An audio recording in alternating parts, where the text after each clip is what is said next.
Good morning. Happy January 18th, 2021. I am super excited for this week because I'm pairing my sunrise wake up intention with a bias towards books. Because recently it's been so much easier to just grab my phone and do something quickly like check an email or respond to a text message or Google something random like why is the Apple snooze alarm only 9 minutes long? But I really want to set the intention of when I do feel the compulsion to grab my phone or to go to my laptop or to check something, I want to have that bias towards reading and books because I love the state of mind books put me into. It's like slow down.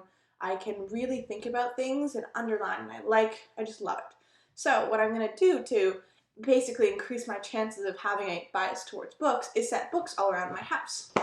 So for each of the places in which I'm often in, I will have a book near me. That way, if I have my phone or if I have, finished something and I have a break, there's almost no excuse for me to grab a book. Because sometimes I find that the book I'm reading at the time is upstairs and I don't want to get it. Or I'm in the living room and can't grab it. So I have a few books here that I'm going to lay around all the places in which I spend a lot of my time in. First one I have is the 15 Commitments of Conscious Leadership. This book is incredible. I've been reading it slowly because each chapter is a new actionable item, a way of thinking about leadership. So I find that by reading chapter by chapter, I can actually internalize and think about how I can put this into my life in places where I am a leader. I'm going to put this one right next to my bed so that I read it at night. Then I have this one, which is White Fragility. I have some notes on here. I'm trying a new note-taking method. And this one's, I've only read, maybe 10% of it, but it's fairly good. It definitely has been widening my perspective on racism and why it's difficult for white people to talk about racism. So I want to continue reading this one, and I'm going to put this one in my living room so that when I'm in the morning, I tend to be in the living room before I do a meditation, so it's always nice to have a little book. And then this one's fun. It's called The Blue Ocean Strategy, and it's sort of like a consulting marketing framework book, and it's really great. I've read a few chapters of it, and the way I like to read books is I read them sort of by utility. So I'll read a chapter, I'll think about it a lot, and I'll try to implement it into my life. I find that's the best way to consume the knowledge of books because you're not only just taking the information and trying to take notes on it, but you're saying, how does this apply to me and how can I learn through action? And I find that by implementing the learnings of the books into my life, it becomes so much easier to recall them later on because it's like, oh, I learned this principle from this book and now I'm kind of changing my actions here.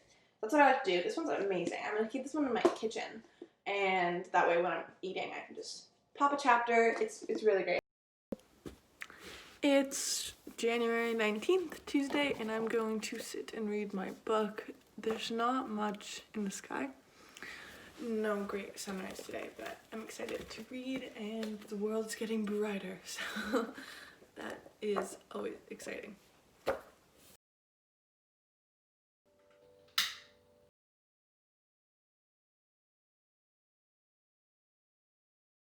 Good morning. I see some of the sun and it's just like enlightening. I don't have many lights on right now and it's so bright.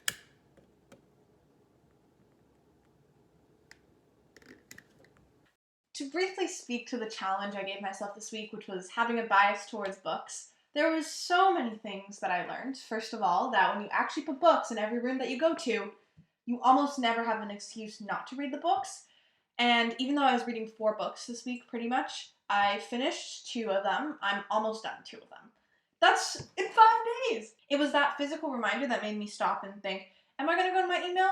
Or am I going to go down YouTube and scroll through? Or am I going to sit down and actually make progress on this book?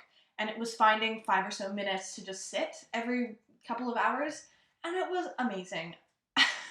Loved it. I've also never really been a simultaneous book reader, but it's amazing. It's exciting. It constantly keeps me on my toes, but it also helps me think of the cross-disciplinary purposes of the books and how they relate to one another, even though they might be totally different genres, whether that's business books and racism, and I was reading a music book and a leadership book. And I was so blown away at how many concepts were so intertwined, and I loved the different it was so good, and I feel incredible that I had so much time this week to just sit down, put on a candle, relax. Highly, highly recommend. And the thing I'm going to do this weekend is go through all my books where I wrote down I have little stickies, but I also wrote down like concepts within the books, things I was thinking about while reading, and I was just trying to distill the ideas into ways I could take action or things I could change. And I'm going to go through all the books because I was thinking about each of them in the context of one another and try to distill all of the ideas into this like mental model from all 4 of the books. I think that's the one thing I don't often do when reading books is I don't stop and re-ponder the book and go through the pages, and I find it's a very useful exercise, or at least that's what I found with the past few books that I've read. Anyway, I'm excited to watch the sunrise tomorrow, and happy Friday.